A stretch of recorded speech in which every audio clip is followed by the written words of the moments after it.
right, I'm back. So I'm gonna pick up two reggae dollars. See? And this one this one's going to represent all the transactions, all the money that has been made one way or the other by whoever in reggae music since money start make off of reggae music. Whether we're going back to Trojan or whether we're going back to Siaga or whatever, I don't know. But we're going back a ways still. So whoever it is, Treasure Isle, name it. Uh, Everything. The shows, the publishing, the money that has been paid out to the artist, the money that is owed to artists, the money that's been given to lawyers, everything, tangible money, whatever, on this dollar, right? How much is it? I have no idea, but we can guess our way to it. Must be a lot of money. Imagine it. You must be like, wow, that's a lot. That's a lot. What about the speculation and the investment of somebody saying, look, I want to buy a catalog, so that in the future I know it's gonna be worth this. Say Stalag 17, you want to buy the rights to that one because you know that it might be played on Mars or Venus. So you want it to be the song that's going to play when the rocket lands on Venus and the whole world is watching. So you buy the rights to Stalag 17, all that kind of thing and all that value. You put that on this dollar here, right? Seen. One side of it. Now on this other dollar, we put all the effect, influence, and impact that reggae music has had on all people in the world. Whoever has been influenced, comforted, loved, saved, everything positive that has come out of listening to reggae music, hearing reggae music, whose ever mind has been opened, by reggae music. And you have that on this dollar. And if you compare the two, which one do you think has the more value in terms of actual cash?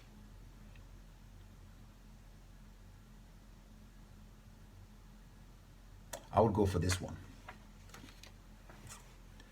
Just in terms of cash, I'm not talking about an actual experience, human experience and saved souls, the greatest thing is your soul and everything, right?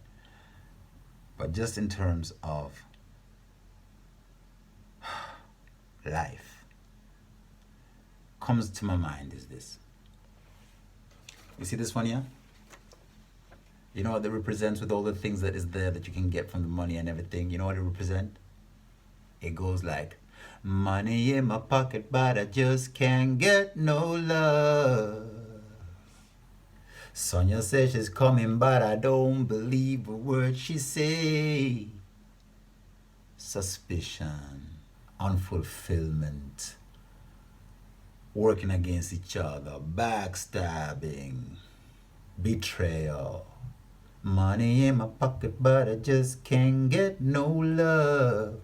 So I got to rate Dee Brown. It sounds like a simple thing when you think about it. Like how you could have money in your pocket and you can't get no love when people love money so much. It seems almost as though if you did have money in your pocket, that's when you get the most love, innit? If you look at the world. But it's a different love that the man is talking about. That's why you go on that one. It's the same one to say, them belly full, but we hungry. A hungry mob is a angry mob. It's the same song. The same lyric. It's the same mindset. It's the same understanding that money cannot buy your life. On this one, yeah. So is this what we're going for? But when you check it, the United Nations one, it says intangible cultural heritage of humanity. It's humanity. Who is humanity? It's right from Adam to whoever is going to be the last person on the earth.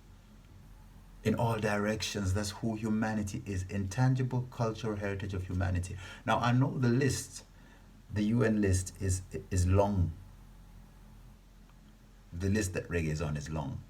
But I can assure you that that list was made for one thing and one thing only, and that is reggae music. Because reggae music is the only one that can utilize that position, capitalize that position, and make sure it gets through to all of humanity. That is what I say. And that is how I work. That's what comes in this one here. So it's a different kind of promoter who work with this from the promoter that work with this. There's a different kind of band that works with this from the band that works with this.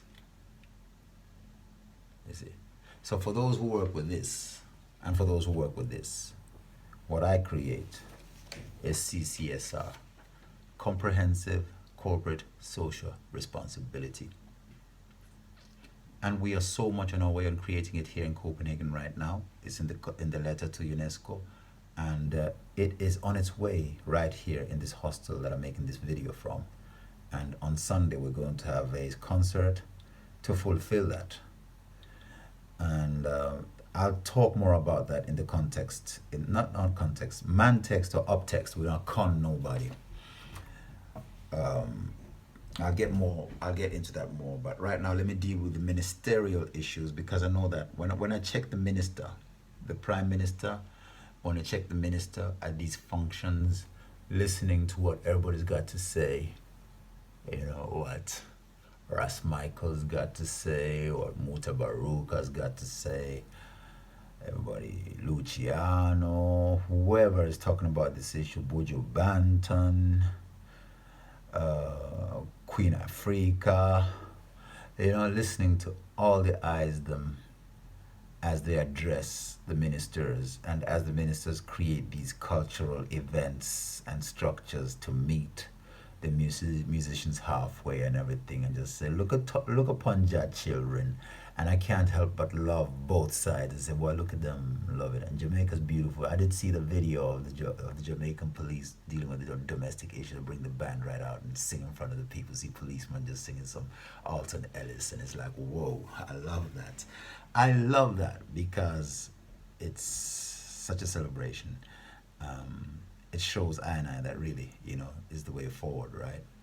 So, looking at that situation, I know and I can see that the minister needs more tangible, more structural approach from we as musicians, and this is what I want to offer the minister right here through this Reggae Dollar.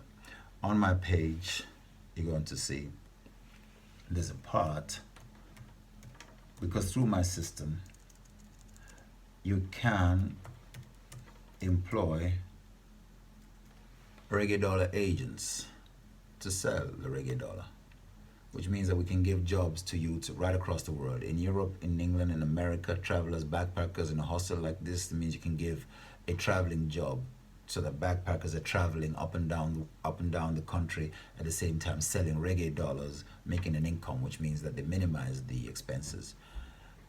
The music that is on the Reggae Dollar list or network, whatever, can be represented everywhere. Spotify is going down. I'll get into that, how you actually make money, how you need not make money from Spotify. Just the fact that Spotify creates a platform for music to be heard is enough. It's an infrastructure. So you can work in a different way with Spotify to make sure that you make a lot of money. You understand? So that's one of these things we're dealing with. So we're very happy that there's a platform that music can be heard, because otherwise you have to go only through radio. Radio would mean that then you have to pay royalties from the radio and everything and all of that, and you know what goes on behind there. Sometimes what you want is just for the music to be heard, and then that's a good start, you know.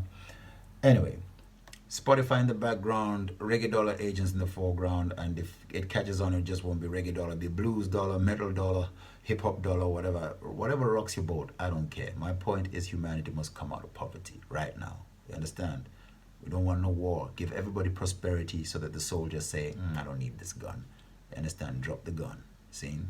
Love. Rastafari.